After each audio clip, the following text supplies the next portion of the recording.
This is KTN Prime.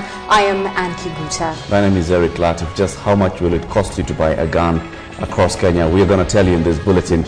Also, we'll be joined later on by Betty Chalo, who will be here to tell us more about animals. Yeah, I'll be giving to you the compensation laws. Of course, this follows the killing of the 6 lions. I mean, lions are cherished by all of us. They are a prized wildlife animal, of course, when it comes to tourism and everything. So I'll be giving you the compensation laws, if they're there, and exactly what is being done to just make sure that these occurrences won't actually continue. Yeah, human-wildlife conflict still such a big challenge in Kenya. We'll come back to you, Betty, a little later. But now, let's take you straight to our top stories tonight.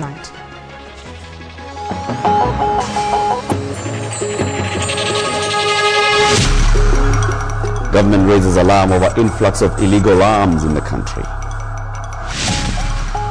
Why most women won't discuss family planning with their spouses.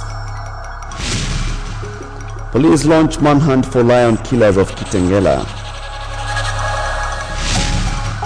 Still on KTN Prime, tension at the volatile Sotik-Borabu border.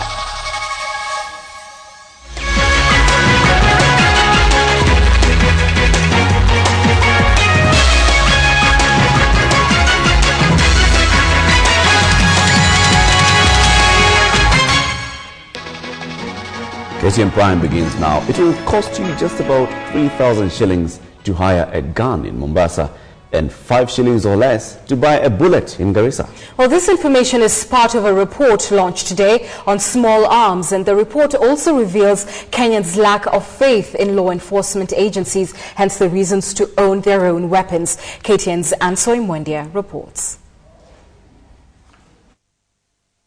In spite of past efforts to mop up arms from communities, especially those living in northern parts of Kenya, up to 680,000 small arms could be in the hands of civilians.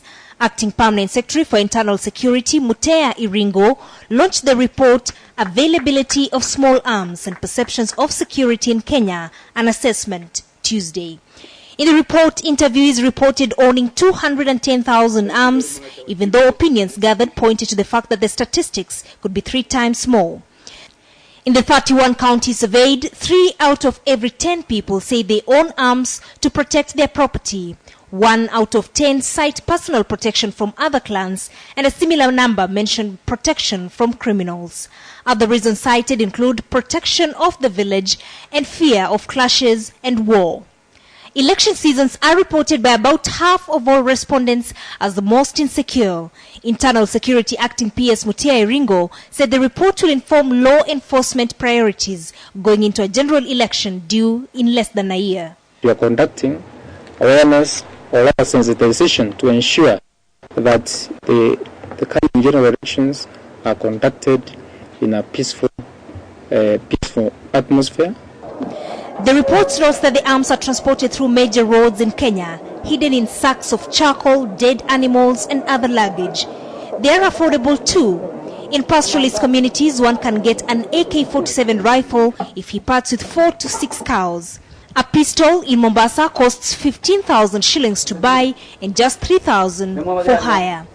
Bullets range from 50 to 150 shillings depending on the type of gun, and can also go as low as 5 shillings in Garissa and even lower if buying in bulk.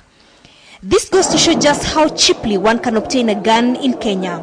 Traffickers supply 6 to 8 out of every 10 small arms, while police are believed to supply 20% and politicians 6 to 9%.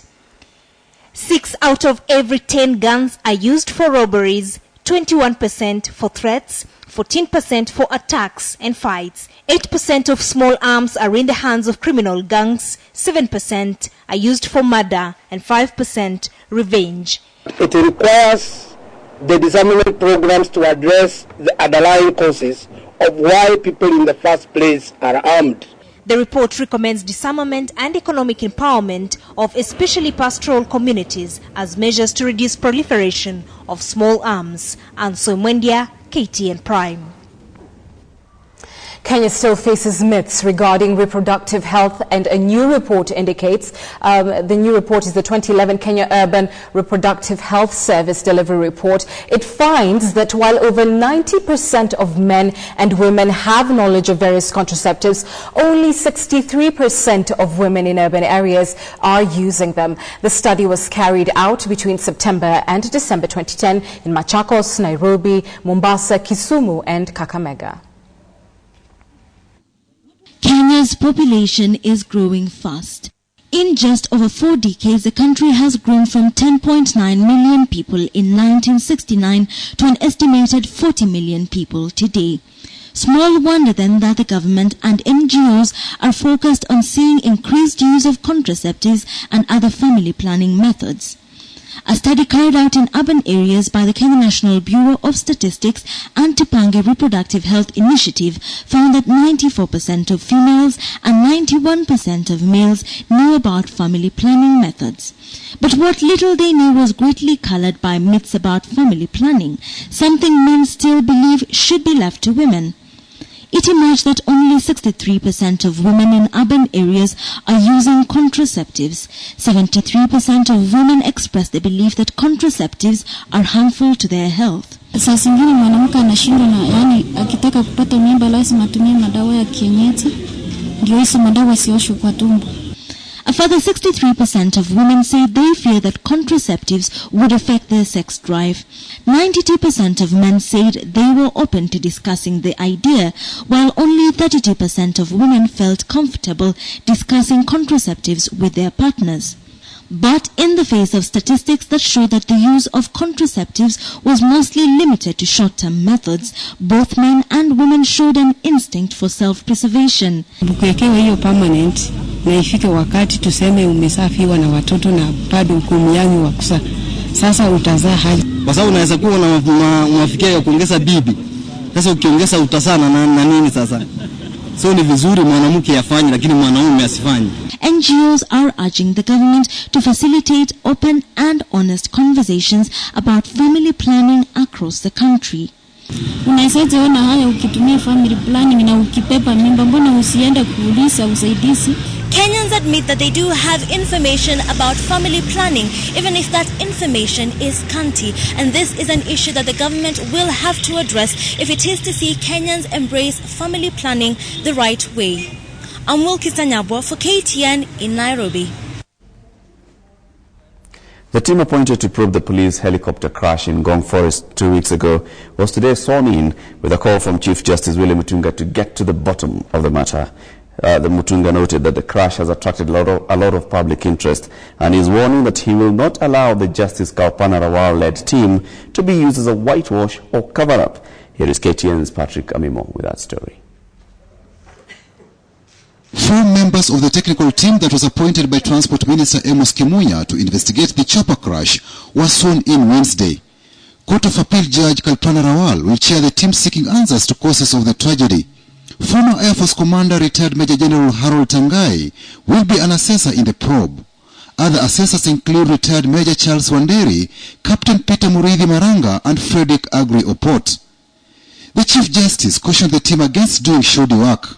This team that I have sworn in today must be alive to the history of probes and inquiries of similar nature which have been used as a whitewash. It must begin to restore public confidence in public inquiries.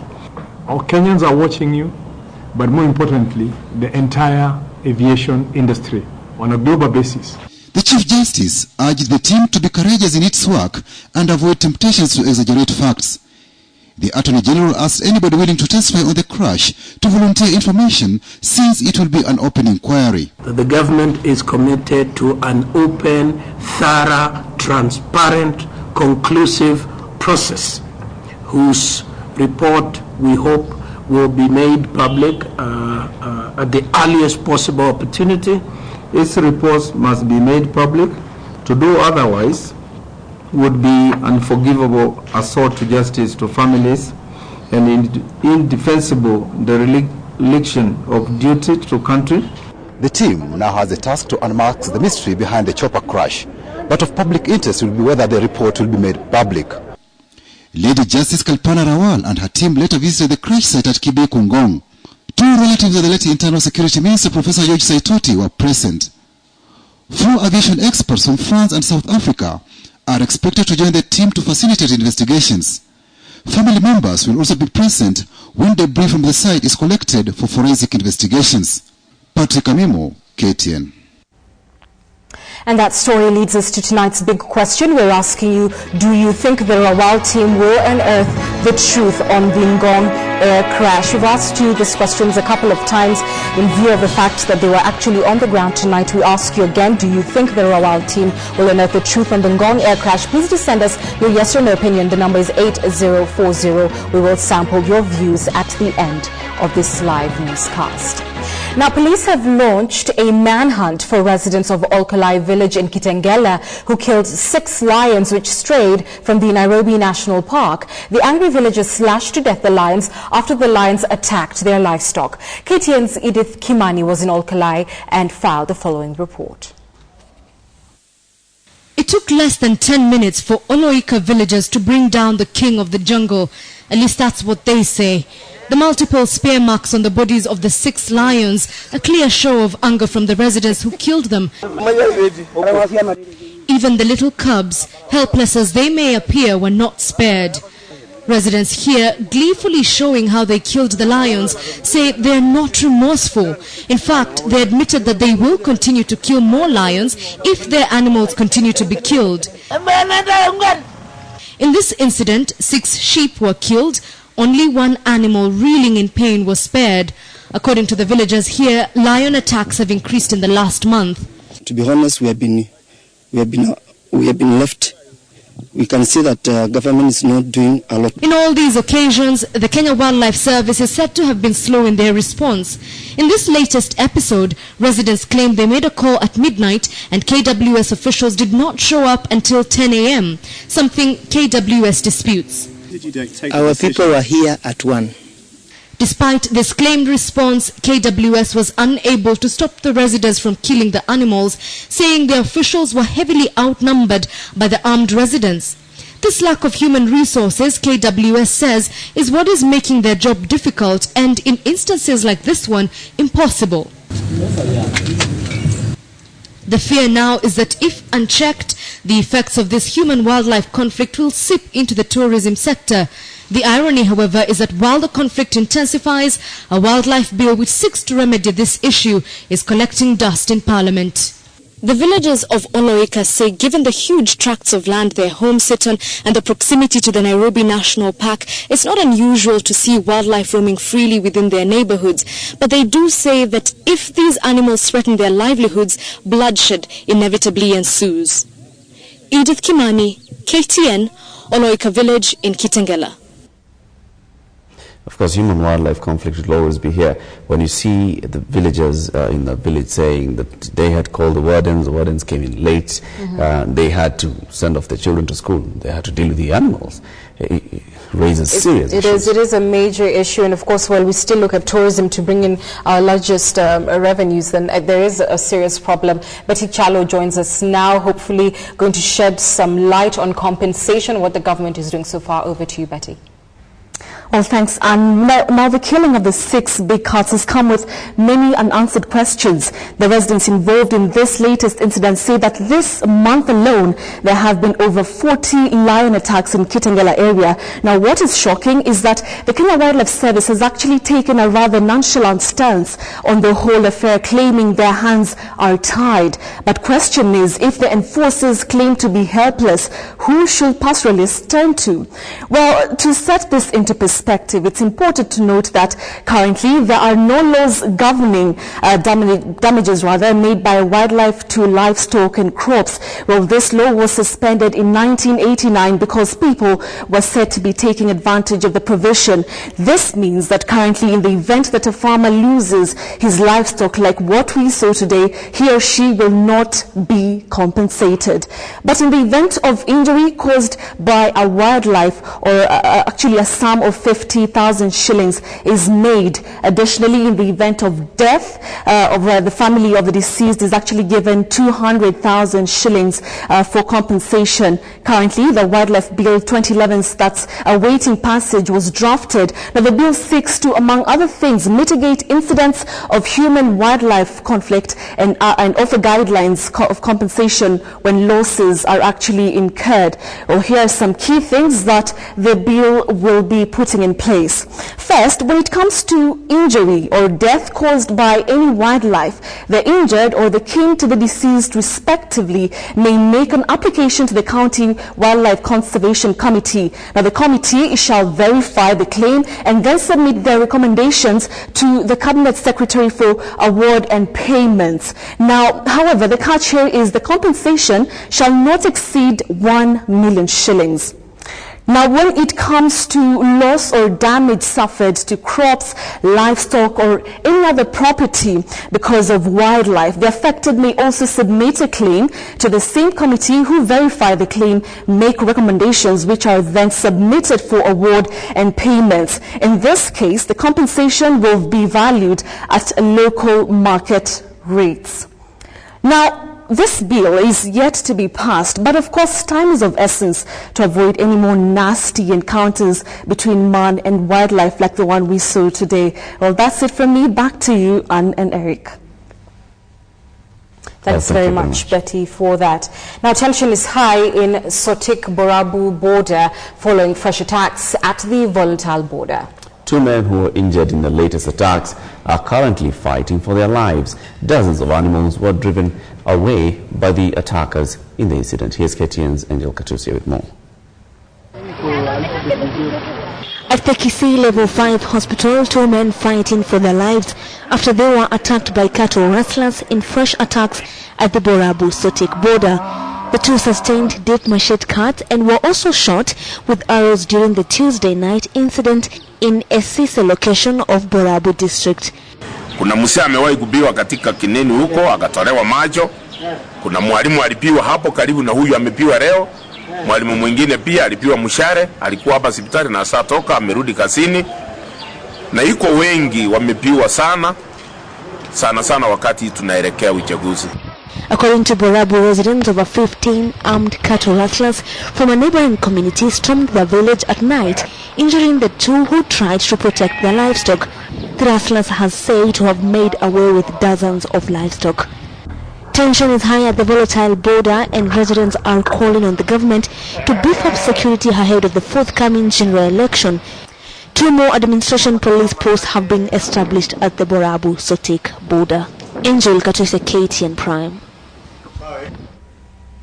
The United Nations High Commissioner for Refugees indicates that more people became refugees last year owing to displacement across borders than any other year since 2000. And as the World Refugee Day was marked globally today, a new system which uses technology to connect refugees with their loved ones worldwide was unveiled. And it's Joy Doreen Bira with more on this.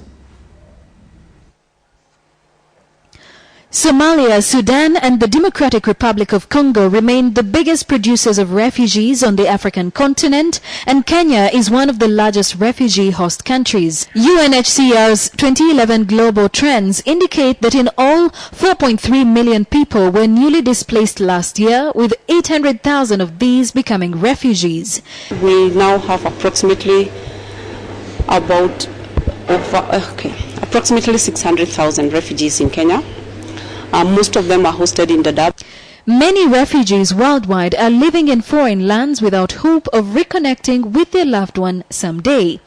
In a bid to help alleviate this challenge, Safaricom, in conjunction with Ericsson and the Refugee Consortium of Kenya, have come up with an online tracing tool dubbed Refugees United to help refugees reconnect with their long-lost family members. The question most viewers will ask is, how does it work?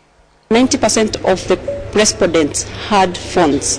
Information is collected through the partnerships that we have with the Refugee Consortium of Kenya, with the Kenya Red Cross, with the UNHCR and so on, is fed into our data backend, and from there spread out to the various partners across the world, but certainly also to refugees themselves. If I'm looking for, let's say, Jane Peter, I will go to the tool and look for Jane Peter, and maybe I'll get 10,000 Jane Peter. Then I narrow down and say Jane Peter from Juba. And then after that I put in, it asks what was something in your, the nickname or the name of the dog or the name of the cat or the name of your grandmother, So once you put that, then it narrows down.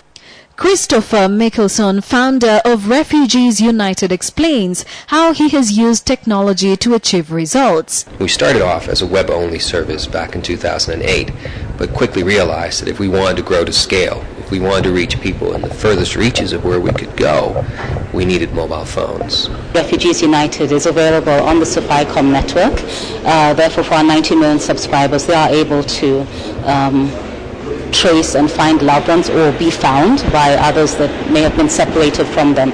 Safaricom has acted as a technology enabler. Without us being positioned and providing our technology platform, the refugees wouldn't have been able to make those links. One case is that of 30-year-old Jonathan Patrick, who was displaced and separated from his family 15 years ago in South Kivu during the 1998 civil war in the Democratic Republic of Congo.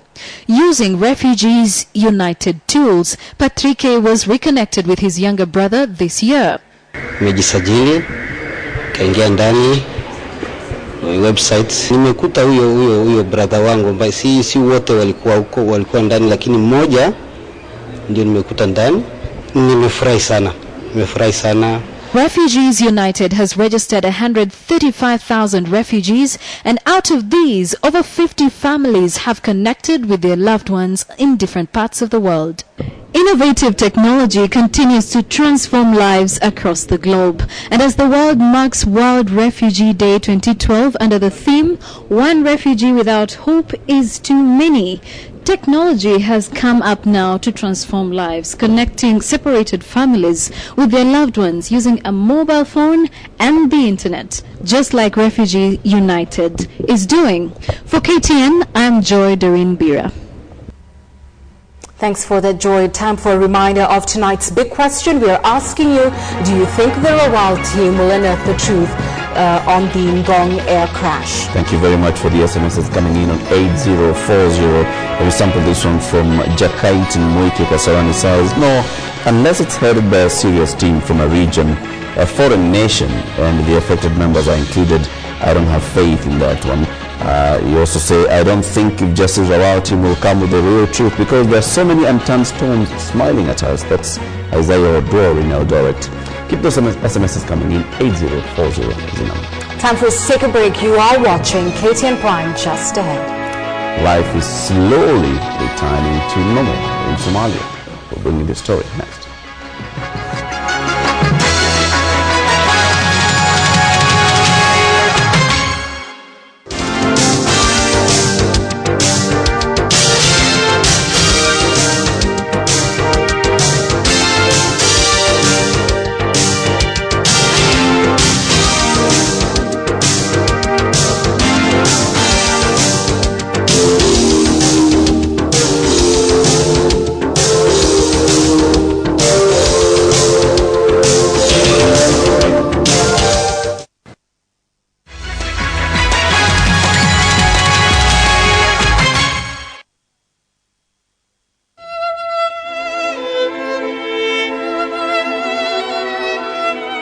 Hi, my name is Delson Savannah. I'm 13 years old and I'm in class 8. I love to play the violin. I want to become a neurologist because many Kenyans need medical attention, but there aren't enough neurologists to do that work. That's why I want to make a change in our Kenya and also to help the people in it. The reason why BIC is my choice is because I need to write my future. Think big, write big. Little Healthy Hands, Lesson 1. Do you know that germs are tiny, harmful, living things? Do you know that right now, your hands are full of these harmful germs? That's why you need to fight them by bathing and washing our hands regularly with Dettol. Mom, today we learned how to fight germs with Dettol soap. Good health starts with healthy hands.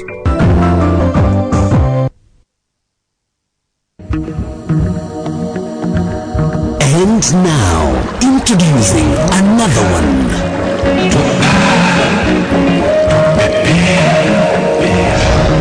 Triple distilled Crescent Vodka, now available from the home of quality.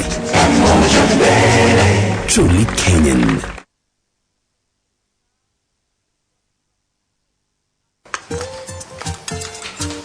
What's your secret? There's no secret. But it's no longer a secret. So here's Sugar, sweetening Kenya since 1978. The best things come from nature. That's why I trust nature to take care of me, though germs can get in the way.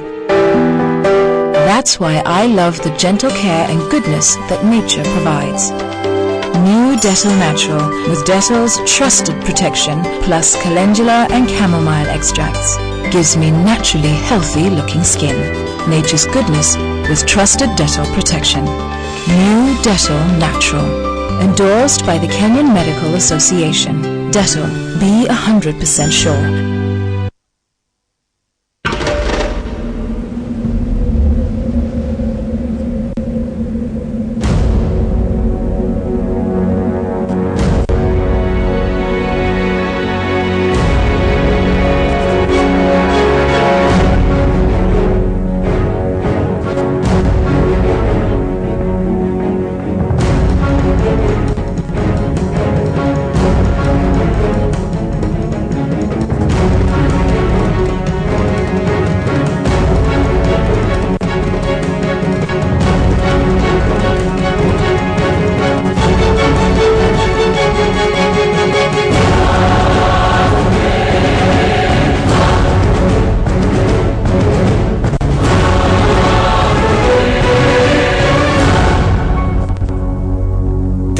Digital migration is on. Catch the beautiful colors, the clarity, the wide choice of entertainment on your TV now. Digital TV, a beautiful new world of entertainment.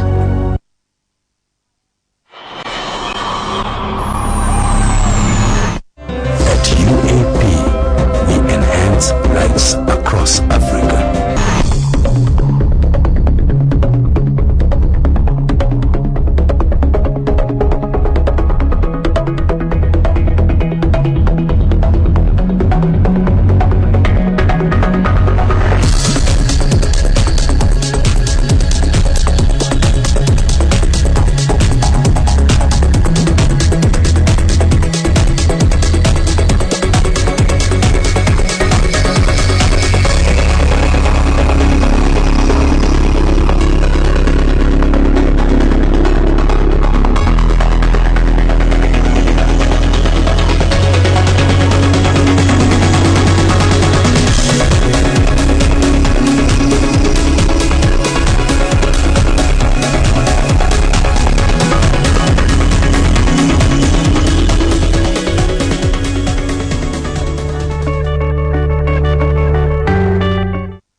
Joy.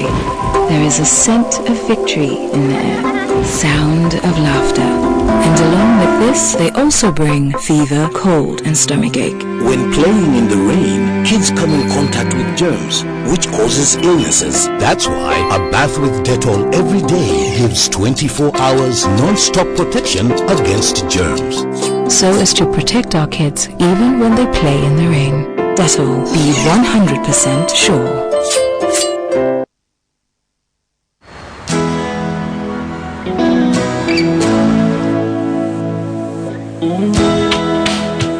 Escape to a world of freshness.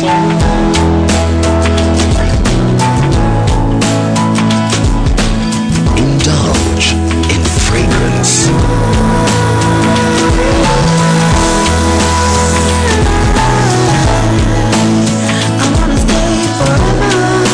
This is a life full of flavor. I wanna stay.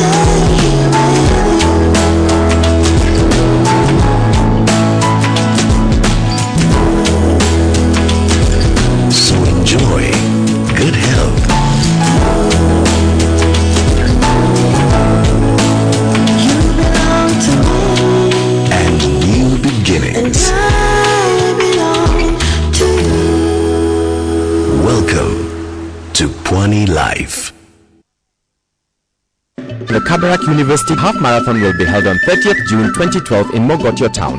The race begins from 6 a.m. at the equator and finishes at the Kabarak University grounds. Registration is 300 shillings for the 21-kilometer half marathon, 1,000 shillings for the 5-kilometer corporate race, and 100 shillings for the children's race. You can register at all transnational bank branches, Mobile World offices, and CAS offices North Rift. Registration closes on 25th June. There are great cash prizes and heifers to be won. Proceeds from the marathon will help support Ngata Baby Care for abandoned children. Kabarak University, world-class education in biblical perspective.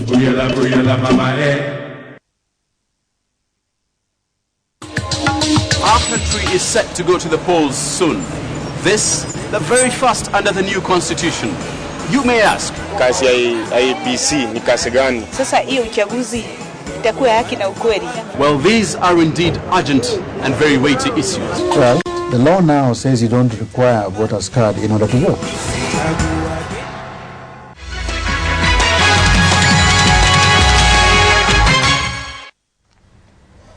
We're glad you're still watching. This is KTN Prime.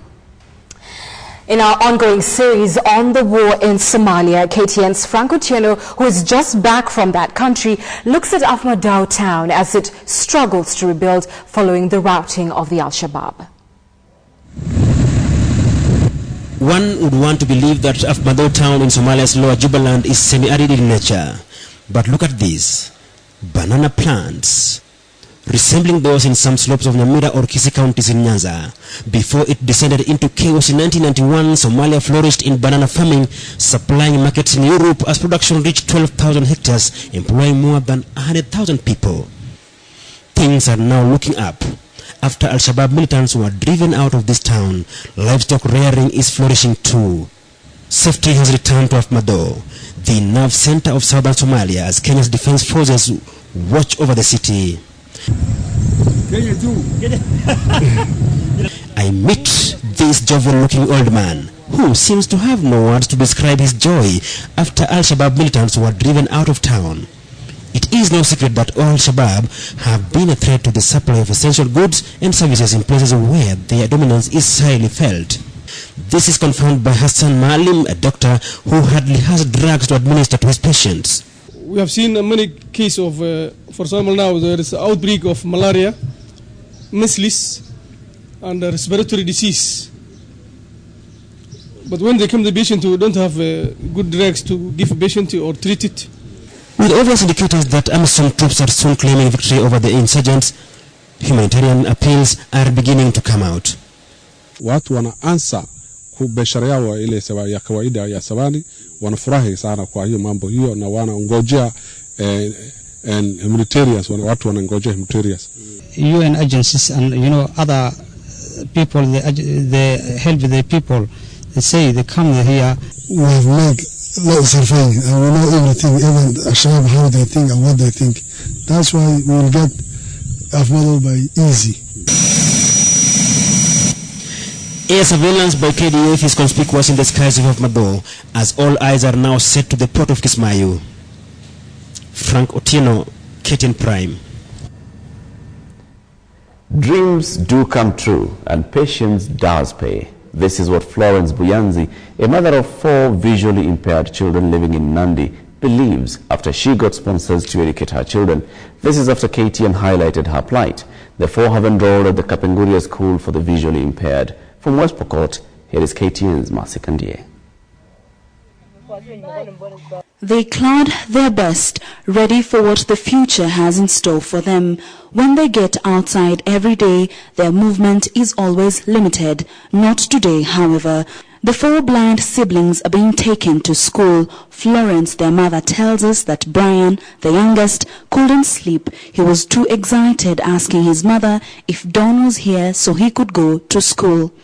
After KTN highlighted their story, well-wishers Samuel and Mercy Maina, a Kenyan family living in the diaspora, offered to meet the cost of educating the 4 children. First stop was at the tailors. Everyone had to fit in school uniform before heading to St. Francis School for the Visually Impaired in Kapenguria, West Pokot. The only school that caters for these special children in Rift Valley. Yaani stress ilikuwa imenimaliza na hii watoto kwa sasa nimefurahi hata mimi naona sasa hata niko mzuri. So they take the walk to a brighter future for the first time. They receive a warm reception from the other students. Here they find solace. They can relate. Children striving to lead normal lives despite their disability. It's all smiles and excitement as the new students arrive. A good number of the teaching and non-teaching staff are visually impaired.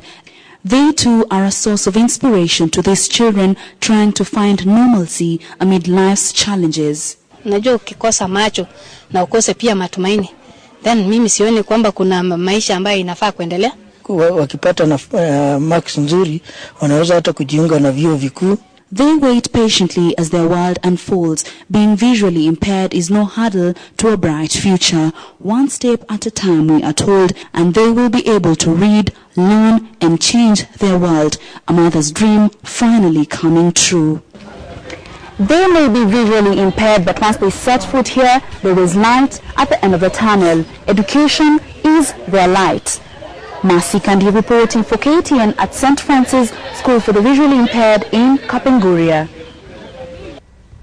And good luck to those kids, and of course a very big thank you to their sponsors. We do appreciate our audiences so many times, by the way. You at home respond to the stories that we air, and we appreciate it so very much.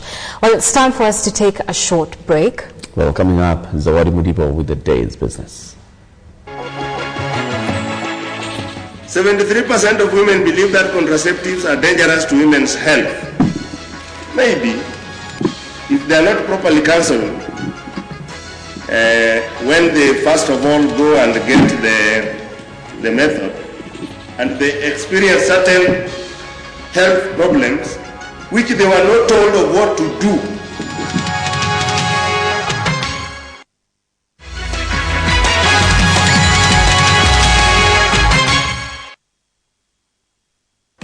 Habari Afrika, leo tutatumia nguo hii kuweka Ariel katika jaribio gumu zaidi. Tutatumia kovu sugu zaidi, dua la mchuzi. Dua hili upenye zaidi ndani ya nguo na kuliondoa kwa mosho moja huonekana haiwezekani. Tutapasua nguo hii katika vipande viwili.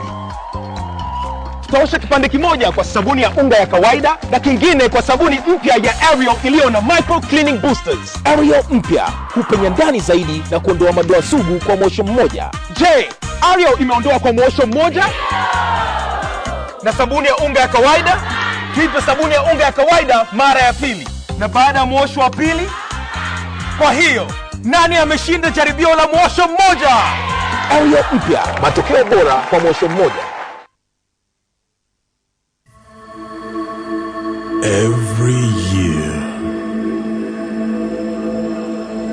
there is an event that captures the heart and soul of our continent.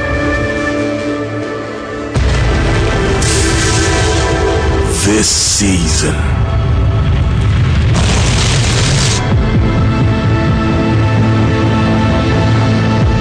the epic contest evolves once more. This will be their greatest challenge yet.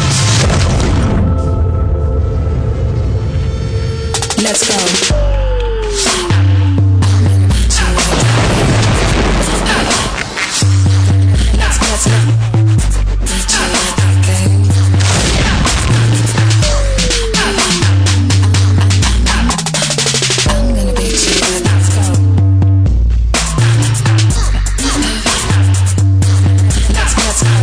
Africa, rise up. The wait is over. Big Brother Star Game.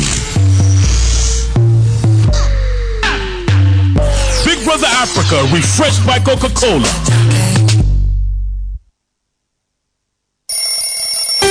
In John's life, action runs non-stop. Now I can't be with him all the time, 24 hours a day. That's why I've given him Dettol Soap's non-stop protection, which gives him 24 hours protection from germs. In the morning when he faces germs,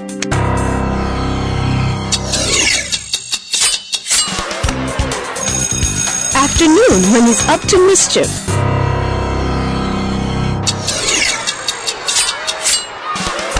playing in the evening. Non-stop protection keeps going on and on. Indeed, Dettol Soap's non-stop protection formula has the power of Dettol, which gives non-stop protection from germs for 24 hours. All day and all night. Mother's weapon for non-stop protection. Dettol. Be 100% sure. Old Mutual has helped people invest to secure their future. With this experience comes much wisdom. The wisdom to enable you to do great things.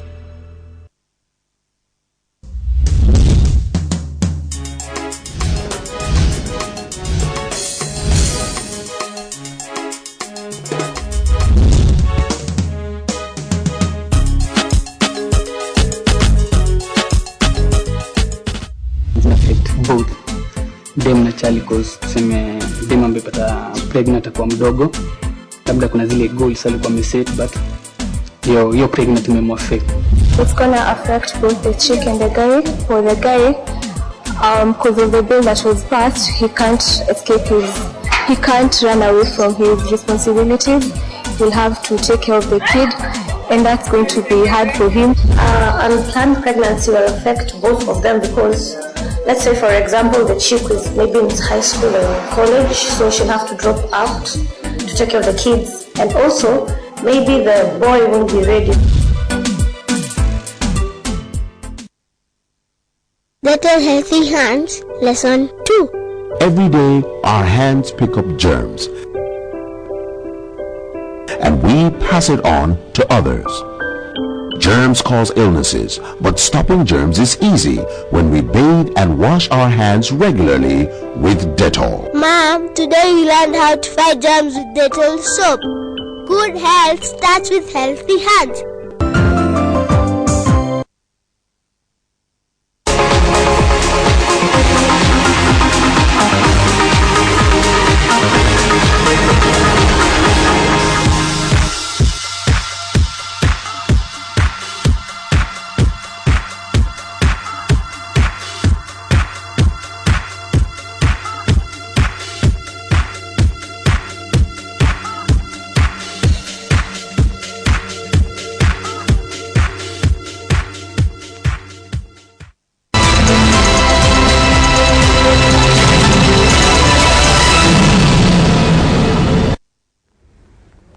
Good evening and welcome to yet another edition of KTN Business Today.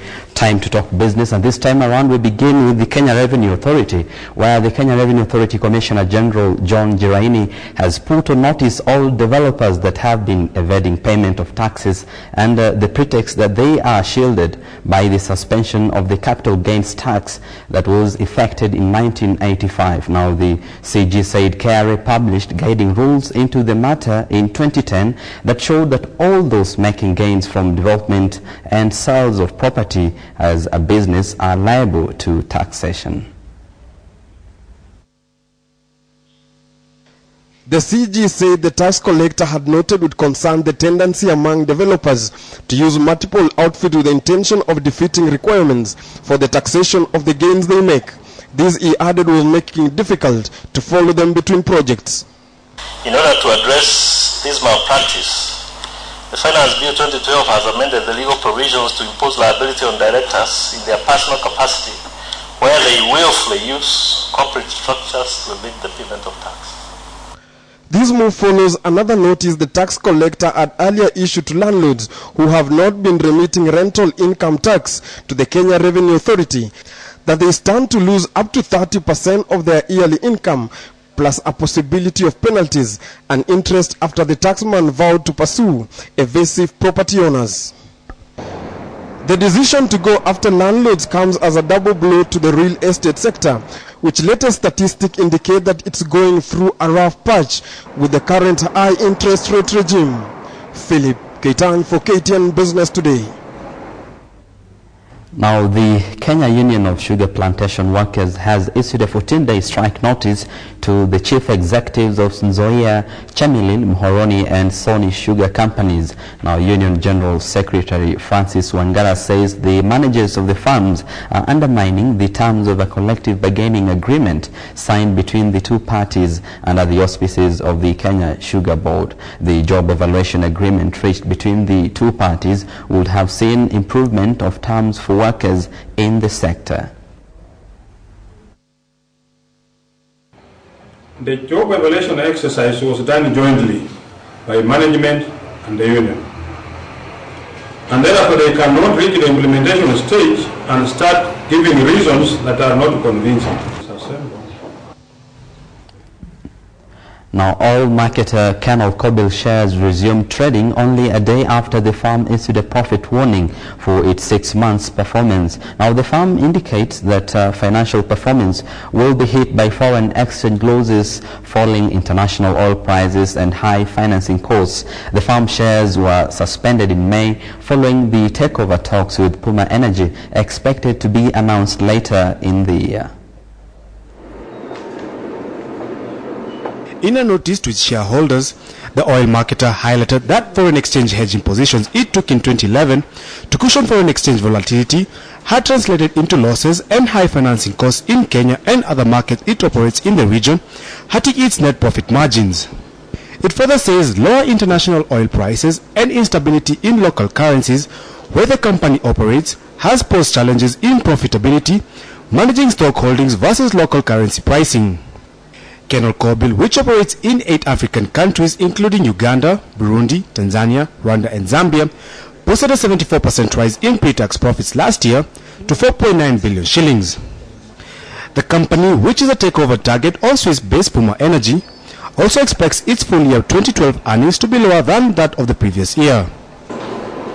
The oil firm shares resumed trading on Wednesday after it had been indefinitely suspended from the NSE when the news of the takeover emerged. Colonel Kobil shares climbed as much as 20% on resumption, closing the day at 13 shillings and 5 cents. Michael Karanja, KTN Business Today. Now, nearly a year after becoming independent, the world's newest nation, South Sudan, released its first fiscal year budget. Now, here is a look at how the country plans to achieve much sought after economic independence. The South Sudanese proposed budget put annual spending at 6.4 billion South Sudanese pounds, roughly $1.3 billion US, an equivalent of 107.9 billion Kenyan shillings, of which about 2.9 billion Sudanese pounds will go to salaries. The country, which seceded from Sudan a year ago, depended on oil for about 98% of its revenues, but halted output in January in a row with Khartoum over how much it should pay to export via pipelines in Sudan. In a copy of a presentation on Tuesday to South Sudanese Parliament seen by Reuters news agency this Wednesday, South Sudanese Finance Minister Koksti Minabengai terms the budgetary proposals as being meant for uncertain times. The minister further noted that the shutdown led to a massive and unprecedented shock to the economy, with fears that its foreign currency reserves will not last another year. And in mitigation, they plan to boost non-oil revenue for 2012-2013 to £700 million, 440 million from taxes and 260 million from fees. Another £1 billion is expected to be drawn from the foreign currency reserves at the start of July. The rest will be financed through domestic borrowing as well as the sale of petroleum and mining concessions and foreign loans. However, the loans are not certain and government might not have a choice but cut on spending. Now finally, let's look at how the financial markets did play out today.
Gold Rush in association with Kenya's migration to digital television.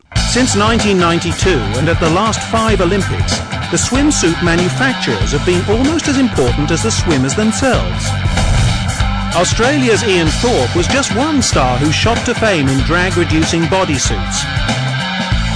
But in 2010, FINA finally imposed a ban on high-tech composite suits, while also limiting how much of the body they could cover. But if these bodysuits are off, the fight for milliseconds goes on. Swimming is such a technical sport and every little bit matters, so any chance that we have to reduce drag is vastly important. Speedo's latest high-tech move is on the head.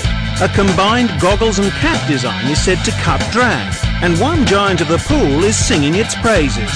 For me, it makes me feel like a torpedo coming off the wall when I dive in, and it's something that makes me feel confident and comfortable.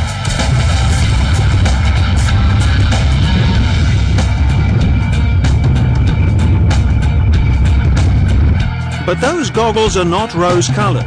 Phelps and Ryan Lochte still insist that heart, mind and body can triumph over any of the advantages science can offer.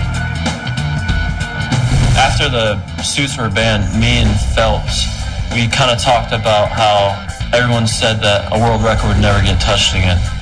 And we kind of looked at each other and we were like, let's change that. Phelps and Lochte are swimming strongly to London.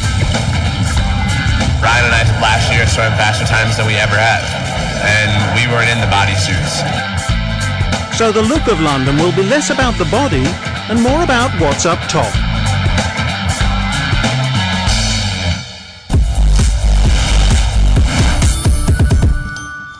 It's time to migrate your analog TV to the beautiful new world of digital television.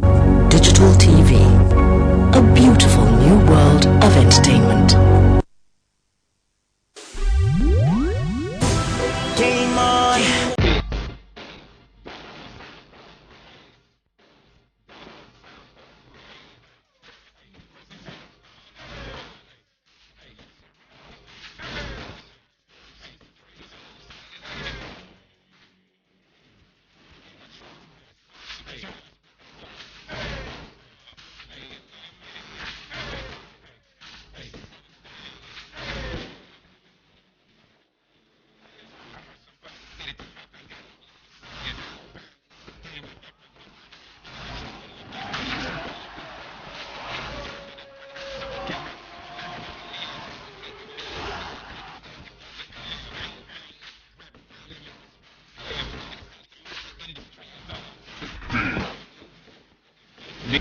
A lot of energy. We had fun, and good thing about it, everybody enjoyed themselves. We're looking to come back next year.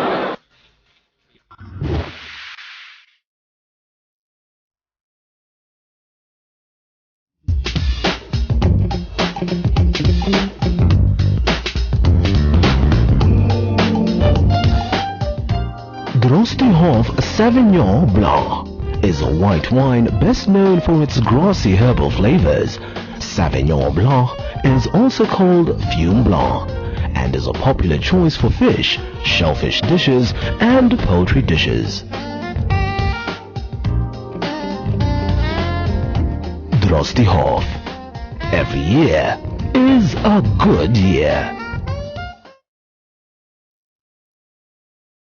That may be good enough for these gems, but gems are getting tougher. You need advanced protection. Lifebuoy Advanced Lifebuoy gives protection against 10 infection-causing germs. 10 infection-causing germs. 1